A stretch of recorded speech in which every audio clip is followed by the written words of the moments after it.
Oke, kita mau ngomongin apa? Bung Karno. Oh iya, karena bulan Juni. Juni itu kan bulan Bung Karno ya. Iya. Berarti Bung Karno Gemini ya. Oh iya, Gemini. Oh iya, Gemini. Oh iya, Gemini. Iya, iya. Karena kita memang tidak pernah nge-state kita itu blok timur. Tapi di satu sisi kita sangat anti barat. Ya. Justru itu menempatkan kita di posisi yang sulit sebenarnya. Saya lihat dari segi ekonomi, perdagangan, dan lain sebagainya. Dari mana pemimpin-pemimpin kita masa lalu itu bisa bahasa Inggris? Bahasa Belanda. Bikin bagus. Iya. Bung Karno kan bisa bahasa Inggris, bahasa Belanda, Prancis. bahasa Perancis. Saya bilang itu nggak ada apa-apanya. Agus Salim bisa 11 bahasa. Tan Malaka orang yang awalnya sangat tidak menyukai Bung Hatta dan Bung Karno. Menurut di mata Tan, Bung Hatta dan Bung Karno itu boneka Jepang. Iya.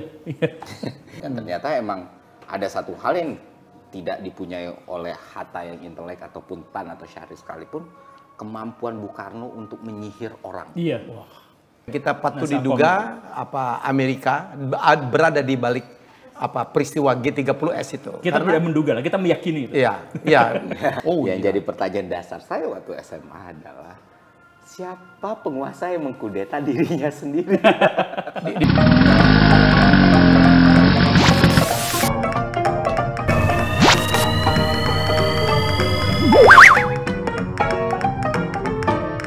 Kontroversi, toleransi. Jangan disingkat ya? Iya, jangan disingkat. Ya, kontroversi toleransi jangan disingkat. Jangan disingkat ya, jangan disingkat. Kalau disingkat jadinya konsi, jadi jangan.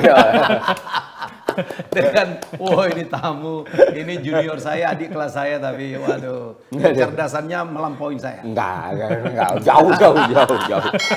Ferry ini Irwandi. Fer, makasih Fer. Terima kasih Bang Helmi. Minta jadwal dia gila nih. Agak-agak siluman juga ya. Sampai lupa cukuran ya. Siapa? Sampai lupa cukuran. Pak Guru tuh protes terus rambut saya. Entar kenapa? Entar cukur. Dia begitu itu keluar kepintarnya semua. Kalau Kang Guru itu ya megang itu. Ini masih bagus megang bed, dia biasa megang jepit rambut lah apalah. Orang macam aneh-aneh. Saya bersyukur tidak punya kanen-kanen seperti dua tamu saya gitu. Oke, kita mau ngomongin apa? Bung Karno. Oh iya, karena bulan Juni itu kan bulan Bung Karno ya. Iya. Lahir 6 Juni. Betul ya? Iya. Wafat 21 Juni. Iya. Dan 1 Juni itu hari lahir Pancasila yang sangat identik dengan Bung Karno. Berarti Bung Karno Gemini ya. Oh iya, Gemini. Oh iya, Gemini. Oh iya, Gemini. Iya. Makanya Bung Makanya Karno. keren. Aku Sagittarius Bang. Sagittarius. Kang Guru ini agak genit-genit juga nih. Gemini. Enggak, saya Capricorn gitu. Oh, Capricorn. Nggak ada yang aku ya. Aquarius ya. Aku Pisces. Dia Emang apa relevansinya ngomong itu sama Bung Karno itu? Enggak aja kan berusaha untuk untuk mencari. Ini kan kita kadang-kadang cocokologi juga gitu.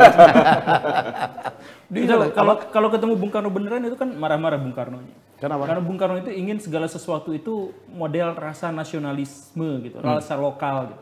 Jadi kalau misalkan primbon kan ada primbon Jawa, ngapain kita ikut zodiak barat gitu. Oke. Kalau beliau? Iya, kalau beliau itu kan kalau mau kan yang weton, yang kayak gitu. Oh, iya. Dan beliau juga cukup kuat kan sebenarnya di dunia sangat. itu. Jadi saya pengagum Bung Karno ya.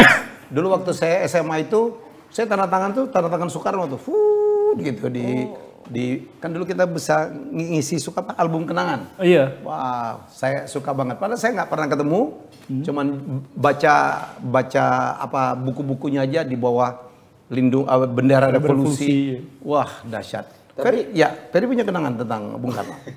Bang Helmi lahir Bung Karno. Bang Helmi lahir tahun? Saya lahir tahun 63. Oh, berarti sempat ada masa Sempat tapi kecil. tidak terlalu ya. Masih bayi lah kali. Ya, masih bayi lah. Bung Karno 70 ya meninggal. Iya. Tapi Bung Karno pada waktu itu sudah ada di bawah. Sudah tidak di atas lagi. Di atas ke atas. Oke. Ya, benar juga kata Pak Guru tadi kan, ingatnya kenapa Britpop itu masuknya telat di Indonesia karena dilarang kan. Oh iya, Ngingok dulu kok dilarang. Ngingok ya, Kus musik Plus ngingok. dulu namanya Kus Bersaudara pernah dipenjarakan Karena dianggap mengusung musik ngingok. musik imperialisme. Dulu Bung Karno gila ya, apa Go to Hell Amerika, With your Amerika ke neraka. Iya. Terus Inggris kita linggis. Wah itu dahsyat ya. Jadi itu yang dikagumi orang, keberanian. Saya pernah bahas loh dengan Dr. Koni, dengan apa Mas Wowi. Hebat ya, zaman itu. Kita tuh kan negara baru kan. Negara yang tidak dikenal, tapi begitu dianggap. Bung Karno itu bisa apa ya? Bernegosiasi tuh, dia adu antara RRT sama Amerika, Rusia, dan dia di mana-mana. Kita berkeliling seluruh dunia. Soekarno itu dikenal di Yugoslavia, di mana-mana. Ada jalan Soekarno di mana-mana. Dan sangat ahli dalam memanage konflik dari lawan-lawannya. Lawan-lawannya manajemen di konfliknya sama dia. Iya, dan dia mengambil keuntungan. Iya. Di dalam, di luar negeri kayak gitu. Ini yang kemarin itu kita punya kesempatan ya, misalnya Ukraina, Rusia kita kemarin. Kenapa sih kita tidak mengambil keuntungan gitu daripada hanya dengan alasan politik aktif dan non blok itu kita pasif ya. Agak pasif kita pasif. Itu problemnya Bung Karno sebenarnya, karena dia udah berhasil bikin sebenarnya poros yang namanya Moskow, Beijing, Jakarta kan. Itu udah Peking, Moskow, Peking, Jakarta. Terus ternyata ketidakberpihakan Bung Karno sendiri, yang mana itu sebenarnya nilai plus kepada Amerika ya. Waktu dia bikin konferensi Asia Afrika tahun 55 itu, karena kita memang tidak pernah nge-state kita itu blok timur, tapi di satu sisi kita sangat anti Barat, justru itu menempatkan kita di posisi yang sulit sebenarnya. Saya lihat dari segi ekonomi, perdagangan dan lain sebagainya, karena timurnya malu-malu. biasa. Iya, nggak yang nge-state bener. Kita with China or Soviet waktu itu kan nggak ada. Cuman ya semua akademisi, semua orang-orang pintar disekolahin di Eropa Timur waktu itu di Soviet. Yang jadi persoalan juga begitu G30S ya. Ternyata mereka jadi kehilangan kewarganegaraan kan karena dianggap komunis. Padahal belum tentu loh. Belum tentu. Itu termasuk dulu ada saudara saya jauh tuh. Pintar gitu disekolahin ke sana nggak bisa pulang. Karena politis itu. Padahal dia adalah orang-orang yang dipilih oleh Soekarno untuk sekolah aja. Karena preferensinya ke timur. Jas merah aja. Tapi emang itu yang sampai sekarang saya membaca buku-bukunya Bung Karno, apalagi di bawah bendera revolusi itu saya punya cetakan keduanya, Mbak. Wow. Oh iya? Iya, tahun lebih tebal lagi atau lebih tipis? 1/3 dari buku itu ditulis tangan. Termasuk kemarin waktu saya makan siang sama Pak Prabowo. Oh keren ya, makan siangnya sama Pak Prabowo. saya tahu ini. Itu beliau juga cerita soal kuda Bung Karno. Jadi Bung Karno sekali-kalinya naik kuda waktu itu gitu, karena dia nggak bisa naik kuda karena Bung Karno orang yang mencintai simbol kan. Jadi parade dia hari itu pakai kuda, dan itulah dia momen dia minta kuda paling tua sama orang negara. Enggak harus kuda paling gagah, Pak. Jadi dia cuma punya seminggu waktu belajar naik kuda buat mimpin parade itu. Itu Pak Prabowo yang cerita. Tapi sukses. Pak Prabowo, sorry saya potong. Pak Prabowo tuh ini pemuja Bung Karno.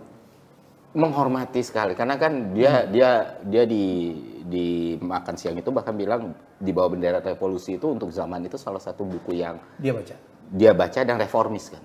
Itu kan salah satu selain dari Tan Malaka, dari apa yang ditulis sama Bung Hatta juga, itu kan yang jadi fondasi dasar kemerdekaan. Walaupun dia kan orang yang sangat dekat dengan Pak Harto ya. Iya. Bung Karno, bagian lingkaran dari Pak Harto. Negara orde, keluarganya Cina. Tapi ya dia masih sangat-sangat membaca semua tulisannya Bung Karno dan semangat, spirit. Makanya ketika ngomongin kuda, referensi beliau malah ini dulu Bung Karno. Itu juga agak Pakaian Pak Prabowo sekarang agak Bung Karno nggak ya? Itu saya nggak tahu. Jangan tanya saya. Kan ketemu. Waktu itu beliau pakai baju santai soalnya, pakai kemeja jeans biru gitu. Cool juga kayak. Tapi kalau kita ngobrolin Bung Karno tuh ada banyak sisi yang tidak terekspos justru. Sisi bagaimana misalkan beliau ngobrol sama sopirnya, sama yang pembantu sama tetangga-tetangganya, itu. Kita melihat Bung Karno itu sebagai simbol kan, sebagai karakter sosok yang besar, yang apa. Tapi ketika kita misalkan masuk ke bagian terdalam surat-surat cintanya dengan istrinya yang itu gila itu. Istri yang mana? Ya itulah. Istri-istrinya. Istri-istrinya. Itu ngomongnya itu Dinda bla bla bla bla, tapi ke setiap istri gitu. Dan tulisan tangannya bagus sekali. Iya, di bawah bendera revolusi yang cetakan lama itu kelihatan tuh. Wow. Tulisan tangannya rapi sekali. Yang saya kagum dia sama Bung Karno. Dan kemarin anak saya nanya nih, Pak, kok bisa ya? Dia kan tunjukin video. Zaman itu kan kursus bahasa Inggris nggak ada. YouTube belum ada. Dari mana pemimpin-pemimpin kita masa lalu itu bisa bahasa Inggris? Bahasa Belanda. Bikin bagus. Iya. Bung Karno kan bisa bahasa Inggris, bahasa Belanda, Perancis. Bahasa Perancis. Saya bilang itu nggak ada apa-apanya. Agus Salim bisa 11 bahasa. Loh, nggak ada kursus loh. Saya dengar mereka cuma belajar dari radio. Dari radio, iya. Gila tuh, bisa berdebat tuh. Dengan pilihan-pilihan diksi yang nggak umum juga. Nggak umum juga ya. Kayak Embark, iya. Itu sekarang kita punya pemimpin seperti itu nggak ya? Atau tokoh seperti itu nggak ya? Berbeda sih, berbeda rasanya gitu. Lagian kita udah beda zaman, beda sumber pengetahuan. Kita tuh merasakan keindahan klasik dari tokoh-tokoh pemimpin lama ya, dengan bahasa Inggrisnya mereka kayak terakhir wawancara dengan CD Adams itu, I'm son of the nation gitu, saya adalah anak. Dengan diksi-diksi, dia main idiom pendekatan lokal di Inggris kan, tapi oke gitu loh. Ya. Oh, that's guy so good gitu loh. Dan tahun berapa gitu, 55 ya, Ellen Palar yang berjuang karena perjalanan agresi militer yang serangan umum 1 Maret. Itu untuk menunjukkan bahwa Indonesia waktu itu dianggap TNI-nya sudah mati itu. Tiba-tiba dia merancang, tiba-tiba mereka merancang karena Hamengkubuwono mendengarkan bahwa sekarang di Dewan Keamanan PBB lagi akan dibahas nasib Indonesia, termasuk tentang security-nya, gitu, keamanannya. Oh, akhirnya bergeraklah itu ya, perintah Jenderal Sudirman, ya, akhirnya jatuh kepada Overste Soeharto untuk memimpin serangan umum 1 Maret dan di situ dia menyerbu tempat-tempat wartawan berkumpul. Cuman berapa jam ya? 5 jam, 6 jam gitu. Dan habis itu berita bahwa ternyata TNI Indonesia itu tentaranya masih belum ini. Dan kita lihat ya, Ellen Palar berjuang itu. Kita belum mati nih. TNI kita masih hidup dengan bahasa Inggris yang luar biasa. Dan udah itu pergi lagi, Pak. Udah 6 jam itu langsung kabur lagi. Dan serangannya biasanya kan malam, itu siang hari, pagi hari. Itu hanya untuk menunjukkan kepada orang-orang, kepada wartawan yang tadi itu, kita masih ada, karena memang pada waktu itu pertaruhannya besar pada waktu itu, karena Belanda sudah menyatakan ke seluruh dunia, sudah ngumumin Indonesia sudah kalah, kalian nggak usah bela-bela lagi, pokoknya mah ini sudah menjadi milik kami lagi, selesai semuanya. Tahu-taunya ada Cilegur, kami masih menguasai Indonesia. Nah, itu kan Belanda itu pas di podium itu udah jatuh langsung down itu, habis tuh di situ. Ya, jadi kita kembali ya, kemampuan Bung Karno, saya pikir bangsa ini berutang ya kepada seorang Insinyur Soekarno dan Muhammad Hatta. Karena ini duit tunggal yang nggak bisa disatukan ya, yang nggak bisa dipisahkan. Kalau dipisahkan kacau, habis. Karena dua-duanya tuh saling melengkapi. Jadi Bung Karno itu Jawa, Bung Hatta simbol non Jawa, Bung Karno ideolog, Bung Hatta itu ekonom. Kemudian Bung Karno itu abangan, Bung Hatta itu santri. Jadi semua elemen-elemen bangsa yang dianggap meledak-ledak, ini kalem sekali. Yang satu kader forming, yang satu march forming. Dan itu berdebat, mereka berdua tuh berdebat kayak Bung Karno gitu. Kalau ngikutin ala kamu mengkader satu demi satu, kapan kita bisa maju gitu. Nah, Bung Hatta kan berkata sebaliknya. Kalau misalkan untuk mengumpulkan orang sebanyak itu cuman kata orang Sunda masa hari tahun gitu. Hanya untuk waktu itu saja, setelah itu lupa lagi gitu. Dan itu memang karakteristik Bung Karno dan Bung Hatta. Jadi Bung Hatta itu sampai sekarang warisannya masih kuat gitu. Jadi ide-ide gagasan masih banyak yang dipakai, diimplementasikan sampai hari ini. Bung Karno juga lah. Bukan ide-idenya. Ide-ide misalkan Bung Karno itu marhainisme yang semacam itu kita tidak menggunakan itu, tapi kita menggunakan simbol-simbol Bung Karno. Dan puncaknya tahun 56 itu kan. Ketika perpisahan yang menyakitkan duit tunggal itu. Duit tunggal jadi duit tanggal pada waktu itu. Tapi sebenarnya tanpa mendiskreditkan Bung Hatta ya. Orang kayak Bung Hatta itu kan butuh Bung Karno. Jadi saling melengkapi lah. Pernah Syahrir bercerita gitu, kan Tan Malaka orang yang awalnya sangat tidak menyukai Bung Hatta dan Bung Karno. Menurut di mata Tan, Bung Hatta dan Bung Karno itu boneka Jepang. Iya. Dan waktu itu Syahrir berusaha untuk mendekat pada Tan. Karena dia tahu Tan ini seseorang yang intelek dan seseorang yang punya visi dan pandangan gitu. Dan orangnya emang benar-benar punya prinsip.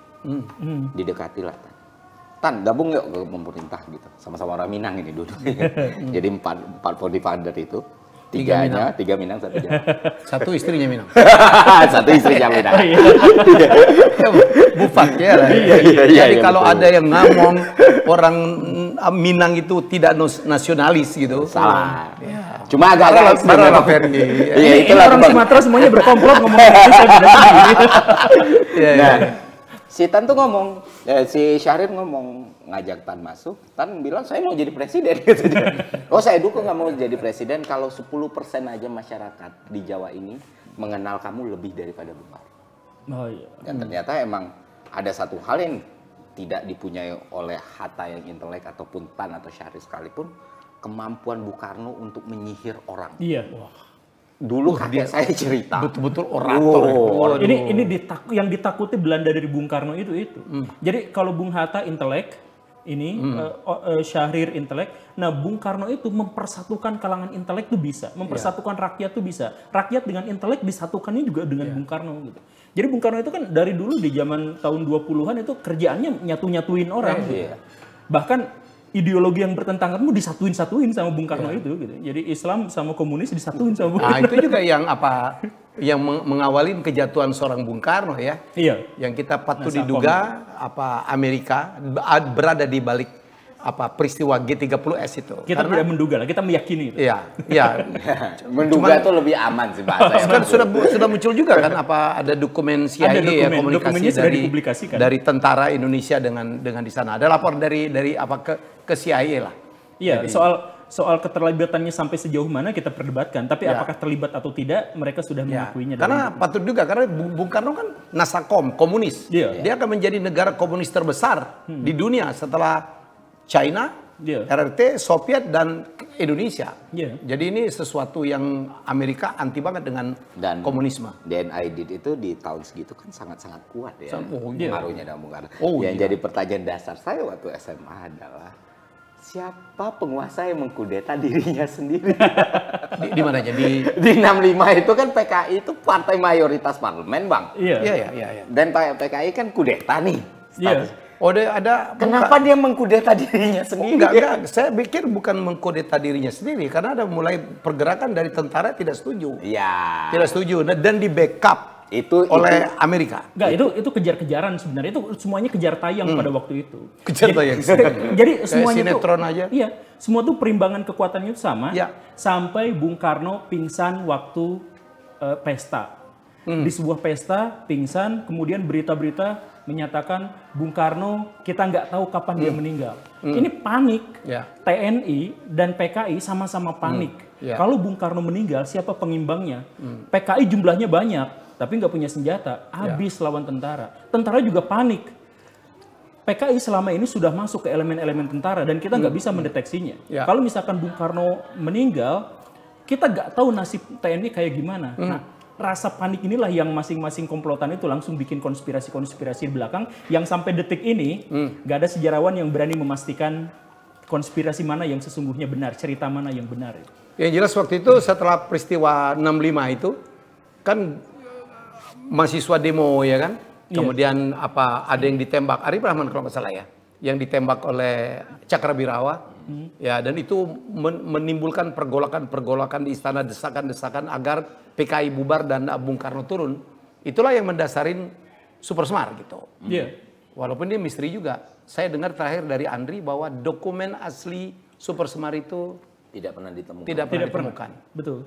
Walaupun tidak pernah ditemukan, tapi Bung Karno mengkonfirmasinya bahwa itu memang nyata, itu ada, tapi nah, itu nyata atau ada itu adalah kesalahpahaman besar menurut Bung Karno. Saya tanda tangan Super Semar itu untuk memberikan kepada Pak Harto itu untuk menertibkan sebenarnya. Untuk menertibkan. Bukan untuk mengambil alih kekuasaan. Tapi kan kalimatnya di situ bersayap, Pak.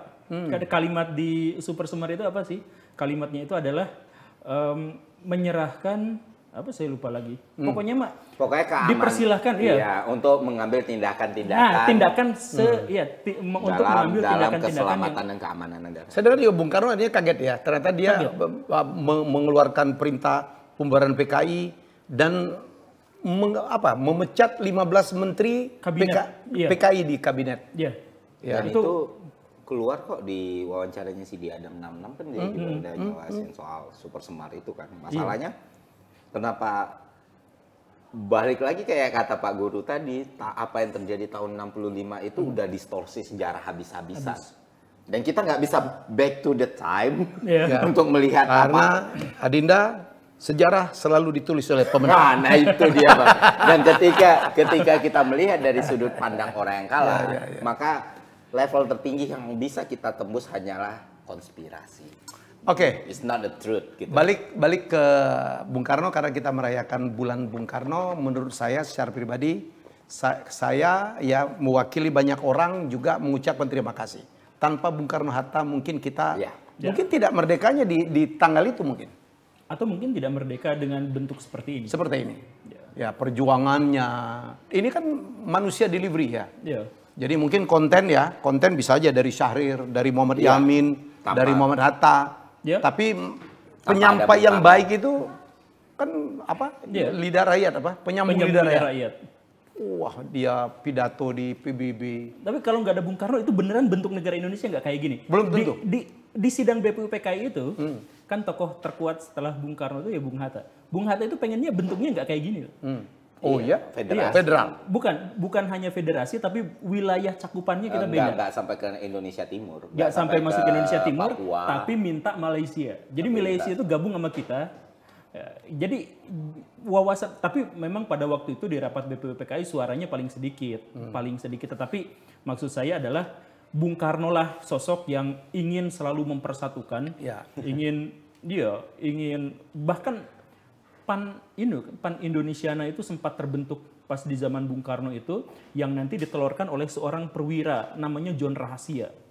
Saking rahasianya namanya juga John Rahasia. Dia bilang bahwa wilayah Nusantara itu harusnya sampai ke Filipina, kemudian sampai ke Bougainville ke timur, kemudian sampai, jadi wilayah Nusantara itu seperti itu, bukan sekarang dipilah-pilah hanya gara-gara dijajah oleh bangsa yang berbeda. Indonesia, Malaysia beda negara.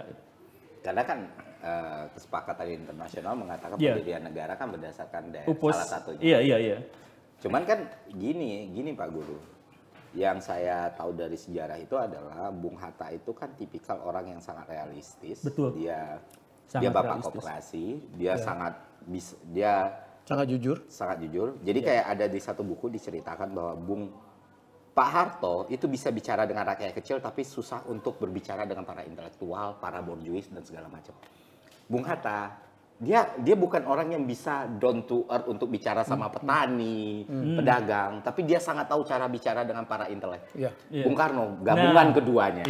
Nah, masalahnya adalah walaupun Bung Hatta waktu itu diserang sama peserta sidang, karena Bung Hatta itu kan paling tidak suka tuh NKRI, harga mati itu adalah jargon yang paling tidak disukai Bung Hatta gitu. Karena konsepsi persatuan dari Bung Hatta itu bukanlah mencampur adukan yang berbeda gitu. Justru menghargai perbedaan lah kita akan bersatu. Jadi jangan menyatukan sesuatu yang emang bukan kita. Makanya dia lebih condong ke ya udah Malaysia, di atasnya Borneo itu, Sabang itu tuh harusnya punya Indonesia. Nah, cuman yang hebat dari Bung Karno adalah walaupun mereka berpisah tahun 1956, satu saja komentar negatif tentang sahabatnya Bung Hatta, dia akan sangat marah. Aidit sedekat itu dengan Bung Karno, sekalinya bicara jelek sedikit tentang Bung Hatta langsung dimarahin di depan orang-orang, di depan publik. Karena kamu tidak tahu apa yang sudah Bung Hatta lakukan. Begitu juga Bung Hatta ke Bung Karno. Mau bagaimanapun Bung Karno tahun 60 yang kalau kata Suhogi ya di catatan harian demonstran, Bung Karno itu udah mulai seperti raja-raja Jawa, tapi Bung Hatta sekalipun tidak pernah mengkritik secara terbuka. Mengkritik kebijakan. Iya, bukan ada personalnya. Oh iya, personalnya nggak pernah. Nggak ya, pernah. Tapi kalau di buku kebijakan ada. Yang dikritik Bung Hatta itu soal pemerintahan itu cuma satu kebijakan, soal proyek mercusuar yang dia bilang tidak realistis. Tapi satu pun komentar negatifnya tidak ada untuk puncak kecewanya beliau mundur. Dan ketika ditanya, ini gimana Bung Karno seperti ini? Bung Hatta kan jawabnya, baik buruknya beliau tetap presidenku. Integritas seperti apa yang kayak gitu ya udah. Ini kan kita mau tahun politik nih PR. Iya. Di mana-mana tiba muncul apa ya? Saya bilang buzzer-buzzer yang dulu diam hilang semua gitu kan. Sekarang muncul jadi ada saling serang ya kan. Ada proyek. Muncul menyerang kalau berbeda pilihan, berbeda idola, berbeda partai. Saya pikir kita harus belajar banyak. Kita belajar dari dulu pendahulu kita. Ya, saya selalu mengatakan, saya dapat kalimatnya dari Gita Wirjawan. Let's agree to disagree. Mari kita setuju untuk tidak setuju. Jadi kalau kita berbeda pendapat, kayak apa Bung Karno, Bung Hatta udah menunjukkan, mereka berbeda ya sudah gitu, tapi tetap bersahabat, tetap memuji satu sama lain, tetap memprotek satu sama lain. Jadi semoga kita begitulah. Jangan orang kita milih A yang disalah-salahkan. Anda tidak punya hak untuk kita tidak punya hak untuk mengadili pilihan hati orang. Kok saya jadi agak Jangan curhat. Kok jadi dengan bapak-bapak curhat kita ini Pak Guru. Nggak apa-apa, saya juga bapak-bapak. Oh iya, saya juga sih. Tidak baper. Ketawa-tawain aja ya. Baik, itulah ini. Jadi sekali lagi kita semua adalah pengagum Bung Karno dengan sebagai seorang manusia yang seutuhnya. Dengan kehebatannya, dengan jasanya, dan juga kemudian dengan catatan-catatan di akhirnya yang kita semua tahu ya. Jadi menurut saya bagaimanapun beliau sudah memberikan jasa. Betul. Untuk Republik ya. Jasa yang besar. Al-Fatihah untuk beliau. Kita jumpa lagi dalam episode selanjutnya. Bye-bye.